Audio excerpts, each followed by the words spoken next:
আন্তর্জাতিক বাংলা সংবাদে সবাইকে স্বাগত। সুপ্রিয় দর্শক শ্রোতা, পৃথিবীতে চলছে তৃতীয় বিশ্বযুদ্ধের আনাগোনা। ইরান ইসরায়েল চলছে পাল্টাপাল্টি হামলা। লেবানন যুদ্ধবিরতি দেওয়ার পর সেখানে হামলা চালাচ্ছে ইসরায়েল আমেরিকা। সিরিয়ার নতুন সরকার গঠন করে সেখানে 50 জন অশ্রু দিয়ে তালবাহানা শুরু করেছে ইসরায়েল আমেরিকা। জানিয়ে দেব আমাদের হাতে থাকা সর্বশেষ আন্তর্জাতিক আপডেট বাংলা সংবাদ। শুরুতেই থাকছে সংবাদ শিরোনাম, এরপর জানাবো বিস্তারিত। পারমাণবিক কর্মসূচি বন্ধ করো, নইলে যুদ্ধ, ইরানকে ট্রাম্পের স্পষ্ট বার্তা। আরো জানিয়ে দিব, ইসরায়েল লক্ষ্যবস্তু মার্কিন ডেস্ট্রয়ার কাঁপিয়ে দিল ইয়েমেন। ইয়েমেনে আনসারুল্লাহ দুর্ভোগের শিকার ব্যক্তিদের নিরস্ত্র করা হচ্ছে, খুনিরা আরো অস্ত্রশস্ত্র পাচ্ছে। ইরানের বিরুদ্ধে হুমকির বিষয়ে বিশ্ব ক্রমশ ক্লান্ত হয়ে পড়েছে, জানালো রাশিয়া।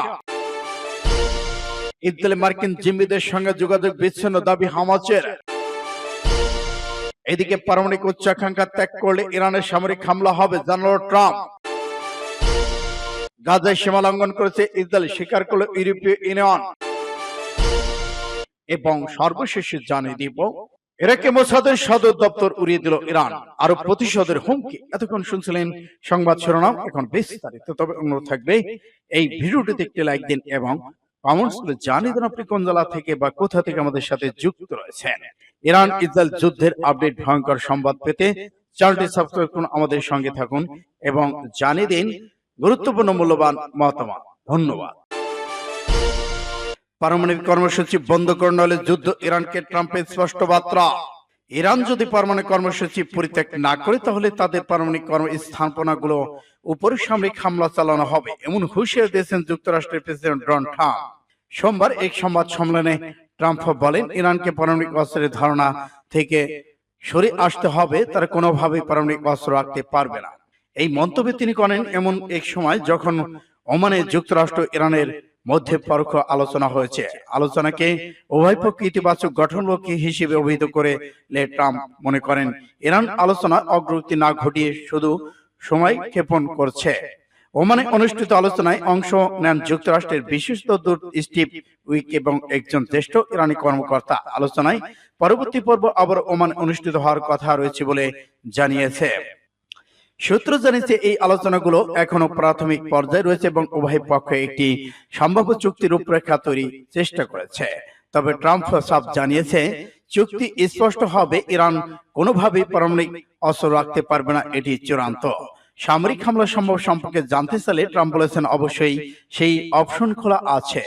বিশ্লেষকরা বলেছেন, যুক্তরাষ্ট্র এখন একটি সূক্ষ্ম কূটনৈতিক ভারসাম্য রক্ষা চেষ্টা করেছে, যেখানে একদিকে রয়েছে কূটনৈতিক সমাধানের প্রত্যাশা, অন্যদিকে রয়েছে ইরানের পারমাণবিক উচ্চাকাঙ্ক্ষা থেকে উচ্চ নিরাপত্তার হুমকি। ইরান ইস্যুতে ট্রাম্প প্রশাসন সেখানে সামরিক শক্তির উপর জোর দিয়েছে। ইতিপূর্বেই বাইডেন প্রশাসন তুলনামূলকভাবে কূটনৈতিক পথে সমস্যার সমাধানের চেষ্টা চালিয়েছিল। সূত্র ইন্ডিয়া টুডে। ইসরায়েলের লক্ষ্যবস্তু মার্কিন ডেস্ট্রয়ার কাঁপিয়ে দিল ইয়েমেন। মার্কিন যুক্তরাষ্ট্রের অবিরাম গোলাবর্ষণ সত্ত্বেও ফিলিস্তিনি প্রতি অটল সমর্থনে তেল আবিবের কাছে ইসরায়েলের সামরিক লক্ষ্যবস্তু দুটি মার্কিন ডেস্ট্রয়ার সফলভাবে ক্ষেপণাস্ত্র ড্রোন হামলা চালানোর দাবি করেছে ইয়েমেনের বাহিনী। সোমবার প্রজেক্ট স্টাইল এবং একটি ড্রোন ব্যবহার করে এই অভিযান চালানো হয় বলে এক বিবৃতিতে জানিয়েছে ইয়েমেনের সেনাবাহিনী। এতে বলা হয়েছে, ইয়েমেনের সশস্ত্র বাহিনী ইউএভি বাহিনী অধিকৃত এলাকায় ইয়াফার ড্রোন ব্যবহার করে একটি সামরিক লক্ষ্যবস্তুকে লক্ষ্য করে অভিযান পরিচালনা করেছে। অভিযানের লক্ষ্য সফল হয়েছেন। ইয়েমেনি বাহিনী এই অভিযানকে ফিলিস্তিনি জনগণ তাদের যোদ্ধাদের বিজয় প্রকাশ ও গাজার জনগণের বিরুদ্ধে গণহত্যার প্রতিক্রিয়া ও দেশটির বিরুদ্ধে আগ্রাসনের প্রতিরোধ হিসেবে বর্ণনা করেছেন। দেশটির সেনাবাহিনী আরো বলেছে, আমাদের দেশের বিরুদ্ধে চলমান মার্কিন আগ্রাসন এবং আমাদের জনগণের বিরুদ্ধে অপরাধের জবাবে আমাদের সশস্ত্র বাহিনী লোহিত সাগর শত্রু যুদ্ধ জাহাজকে লক্ষ্যবস্তু করে চলেছে। বলা হয়েছে, বেশ কয়েকটি স্ক্রুজ ক্ষেপণাস্ত্র ড্রোন ব্যবহার করে নৌবাহিনী এবং বিমান বাহিনী ইয়েমেনে একটি যৌথ সামরিক অভিযান পরিচালনা করেছে এবং দুটি মার্কিন ডেস্ট্রয়ারকে লক্ষ্যবস্তু করে। ইয়েমেনের আনসারুল্লাহ দুর্ভোগের শিকার ব্যক্তিদের নিরস্ত্র করা হচ্ছে, খুনিরা আরো সশস্ত্র হচ্ছে। আহুরুনশেহ সংবাদপত্র ঘোষণা করেছে যে ইসরায়েলি বিমান বাহিনী শীঘ্রই মার্কিন যুক্তরাষ্ট্র থেকে 13,000 নতুন অস্ত্র এবং নতুন যুদ্ধ বিমান পাবে। পাস টুডে অনুসারে ইয়েদিওর সংবাদপত্র লিখেছে, এই অস্ত্র গোলাবারুদের মধ্যে 10,000 অস্ত্র গোলাবারুদ রয়েছে, যা বাইডেন প্রেসিডেন্টের সময় ইহুদিবাদী ইসরায়েলে পাঠানো বন্ধ করে দেওয়া হয়েছিল। তিনি আরো বলেছেন, এর পরিমাণ গোলাবরত 18 মাসের যুদ্ধের সময় ইসরায়েলি সেনাবাহিনীর রিজার্ভের ক্ষতিপূরণ করবে বলে আশা করা হচ্ছে। এদিকে ইয়ামানি আনসারুল্লাহ আন্দোলনের তথ্য অফিসের উপপ্রধান ইহুদিবাদী ইসরায়েলি শাসন ব্যবস্থার কাছে কয়েক হাজার আমেরিকান অস্ত্র পাঠানোর খবরে প্রতিক্রিয়া জানিয়েছেন। নাসিরউদ্দিন আমের এক্স সোশ্যাল নেটওয়ার্কে লিখেছেন, মার্কিন যুক্তরাষ্ট্র ঘোষণা করে যে তারা ইসরায়েলি শত্রুদের কাছে অস্ত্র বোমার একটি বড় চালান সরবরাহ করবে। তবুও এমন কিছু লোক আছে যারা প্রতিরোধকে নিরস্ত্র করতে চায়। তিনি আরো বলেন, এটা কোনো ধরনের ভণ্ডামি যে ভিকটিমকে নিরস্ত্র করে এবং খুনিকে আরো অস্ত্র দেয়। সূত্র ইন্ডিয়া টুডে। ইরানের বিরুদ্ধে হুমকির বিষয়ে বিশ্ব ক্রমশ ক্লান্ত হয়ে পড়েছে জানালো রাশিয়া। তেহরানে শান্তিপূর্ণ পারমাণবিক কর্মসূচি নিয়ে ইরান যুক্তরাষ্ট্রের মধ্যে মত পার্থক্য নিরসনের জন্য কার্যকলাপ আলোচনার যোগ্য সমাধানের আহ্বান জানিয়েছে রাশিয়া। একই সঙ্গে ইসলামী প্রজাতন্ত্রের বিরুদ্ধে ওয়াশিংটন বারবার আগ্রাসনের হুমকি নিন্দা জানিয়েছে মস্কো। বুধবার রাশিয়া পররাষ্ট্র মন্ত্রণালয়ের মুখপাত্র মারিয়া জাখারোভা বলেছেন, ইরানের বিরুদ্ধে অবিরাম হুমকিতে বিশ্ব ক্রমশ ক্লান্ত হয়ে পড়েছে। তিনি বলেন, অবিরাম এই ক্লান্তির সঙ্গে এটা বোঝার অভাব রয়েছে যে কেউ এই সমস্যাটি যদিও ইতিমধ্যেই একটি কূটনৈতিক সমাধান খুঁজে পেয়েছে যা আইনগতভাবে এবং আনুষ্ঠানিকভাবে প্রতিষ্ঠিত হয়েছে, তবু এটিকে সম্ভাব্য আগ্রাসন অজুহাত হিসেবে ক্রমাগতভাবে দেখা হচ্ছে। রুশ কর্মকর্তা মার্কিন প্রেসিডেন্ট ডোনাল্ড ট্রাম্পের হুমকির কথা উল্লেখ করে বলেন, যদি কোনো চুক্তি হয় তবে ইরানের পারমাণবিক স্থাপনাগুলোতে হামলা করা হবে। ইরান ও মার্কিন যুক্তরাষ্ট্র 12 এপ্রিল ওমানে পরোক্ষ আলোচনায় বসতে চলেছে।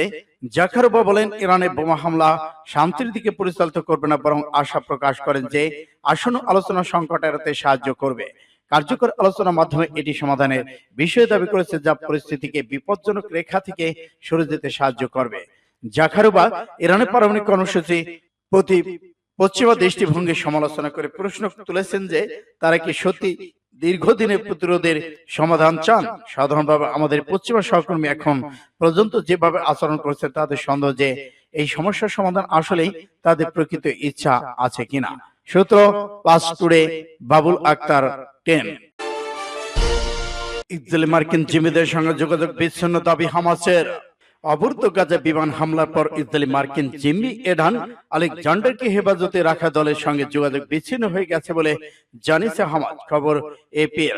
ইজ্জুদ্দিন আল কাসাম ব্রিগেডের মুখপাত্র আবু উবাইদা তার টেলিগ্রাম চ্যানেলে এসব কথা বলেন। তিনি বলেন, আমরা ঘোষণা করেছি যে মার্কিন সেনা এডান আলেকজান্ডারকে হেফাজতে রাখা দলের সঙ্গে হামলার পর আমাদের যোগাযোগে বিচ্ছিন্ন হয়ে গেছে। আমরা এখনো এই মুহূর্তে তাদের সঙ্গে যোগাযোগ করার চেষ্টা করছে।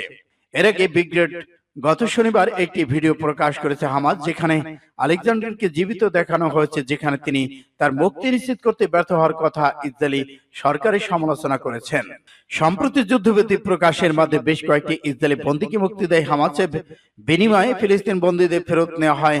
তবে গত 18 মার্চ হঠাৎ যুদ্ধবিরতি লঙ্ঘন করে ইসরায়েল ফের হামলা শুরু করে গাজায় নিহত হন অনেক মানুষ। এই পরিস্থিতিতে হামাস জানিয়েছে, যদি গাজায় একটি গুরুতর স্থায়ী যুদ্ধবিরতি নিশ্চয়তা দেওয়া হয় তবে তারা ইসরায়েলি বন্দীদের মুক্তি দিতে প্রস্তুত রয়েছেন। হামাসের সিনিয়র নেতা তাহের আল নুনু বলেছেন, তারা যুদ্ধবিরতি গাজা থেকে ইসরায়েলি সেনা প্রত্যাহার এবং পর্যাপ্ত মানবাধিকার সহায়তা প্রবেশের নিশ্চয়তার বিনিময়ে সমস্ত বন্দী ইসরায়েলকে মুক্তি দিতে রাজি হয়েছেন। এদিকে হামাসকে যুদ্ধবিরতির একটি প্রস্তাব দিয়েছে ইসরায়েল। প্রস্তাব অনুযায়ী হামাস 10 জন জীবিত বন্দীকে মুক্তি দেবে এবং আর যুক্তরাষ্ট্র এই প্রক্রিয়ায় দ্বিতীয় ধাপে যুদ্ধবিরতির বিষয়ে আলোচনা প্রবেশের জন্য ইসরায়েলের পক্ষ থেকে গ্যারান্টি দেবে। সূত্র ফাস্ট টুডে। পারমাণবিক উচ্চাকাঙ্ক্ষা ত্যাগ না করলে ইরানের সামরিক হামলা হবে জানালো ট্রাম্প। ইরানকে আবারও হুমকি দিয়েছেন যুক্তরাষ্ট্রের প্রেসিডেন্ট ডোনাল্ড ট্রাম্প। তিনি সাফ জানিয়ে দিয়েছেন, ইরান যে পারমাণবিক অস্ত্রের যে কোনো প্রচেষ্টা ত্যাগ করে, অন্যথায় তাদের পারমাণবিক অবকাঠামো সম্ভব সামরিক হামলার ঝুঁকি রয়েছেন। সোমবার সাংবাদিকদের সাথে আলাপকালে ট্রাম্প দাবি করেছেন, ইরান ইচ্ছাকৃতভাবে যুক্তরাষ্ট্রের সাথে পারমাণবিক আলোচনা অগ্রগতি আটকে দিয়েছে। ওমানে মার্কিন বিশেষ দূত স্টিভ উইক এবং একজন জ্যেষ্ঠ ইরানি কর্মকর্তাদের মধ্যে বৈঠকের পর তিনি এ মন্তব্য করেছেন। উভয় পক্ষ শনিবার আলোচনা ইতিবাচক এবং গঠনমূলক বলে বর্ণনা করেছেন। এর সাথে পরিচিত একটি সূত্র মতে সামনের সপ্তাহান্তে দ্বিতীয় দফা আলোচনার পরিকল্পনা আছে, তা রোমে হতে পারে। আলোচনার কেন্দ্রবিন্দুতে একটি সম্ভব চুক্তির জন্য বিস্তৃত কাঠামো তৈরি করা হবে। তবে ট্রাম্প স্পষ্ট করে বলেছেন, যে কোনো চুক্তিতে অবশ্যই ইরানকে সমস্ত পারমাণবিক অস্ত্রের উচ্চাকাঙ্ক্ষা ত্যাগ করতে হবে। ইরানকে পারমাণবিক অস্ত্রের ধারণা বাদ দিতে হবে। তাদের পারমাণবিক অস্ত্র থাকতে পারে না। তেহরানের পারমাণবিক স্থাপনাগুলি মার্কিন বিকল্প গুলির মধ্যে সামরিক হামলা অন্তর্ভুক্ত কিনা জানতে চাইলে ট্রাম্প উত্তর দেন, অবশ্যই আছে। সূত্র ইন্ডিয়া টুডে। গাজায় সীমা লঙ্ঘন করেছে ইসরায়েল, স্বীকার করল ইউরোপীয় ইউনিয়ন। ইউরোপীয় ইউনিয়ন স্বীকার করেছে ইসরায়েল গাজায় সীমান্ত অতিক্রম করেছে এবং মানুষের ব্যাপক ক্ষয়ক্ষতি করেছে।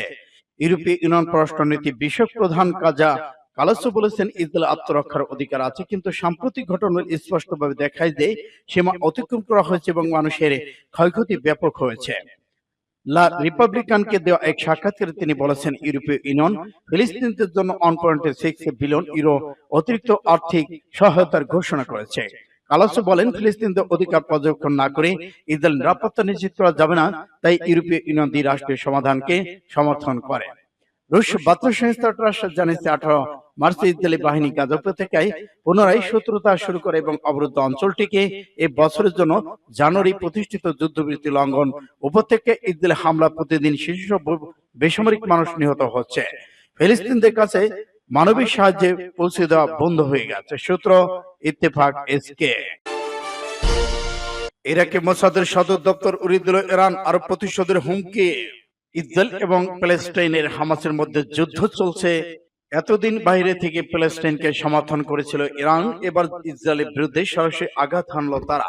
ইরাকে ইসরায়েলি গোয়েন্দা সংস্থা মোসাদের সদর দপ্তর উড়িয়ে দিল ইরানের সেনারা। ইতিমধ্যে আমেরিকা ইরানে এই অ্যালোপাথারি মিসাইল হামলা তীব্র নিন্দা করেছে। হামাস ইসরায়েলের যুদ্ধের ময়দানে উদ্বেগ বাড়ছে। ইরান সোমবার ইরাকের কুর্দিস্তান অঞ্চল ইরান বিরোধী জঙ্গিদের ঘাঁটিকে লক্ষ্য করে ক্ষেপণাস্ত্র ছোড়া হয়, এমনই দাবি করেছে। বিবৃতিতে প্রকাশ করেছে ইরানের ইসলামী রেভলিউশনারি গার্ড কর্পস আরজিসি।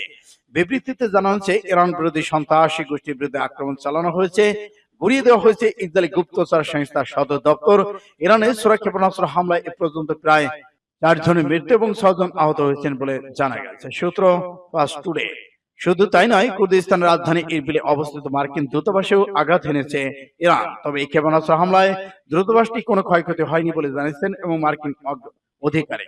যদিও লড়াই ওয়াশিংটন ইসরায়েলের পক্ষে দাঁড়িয়েছে, তবে দেশে দেশে তরফে কথা জানানো হয়েছে যে তারা প্যালেস্টাইনদের মৃত্যু নিয়ে উদ্বিগ্ন। অন্যদিকে কুর্দিস্তান ও হামলায় তীব্র নিন্দা করেছে ইরান। সূত্র ইন্ডিয়া টুডে।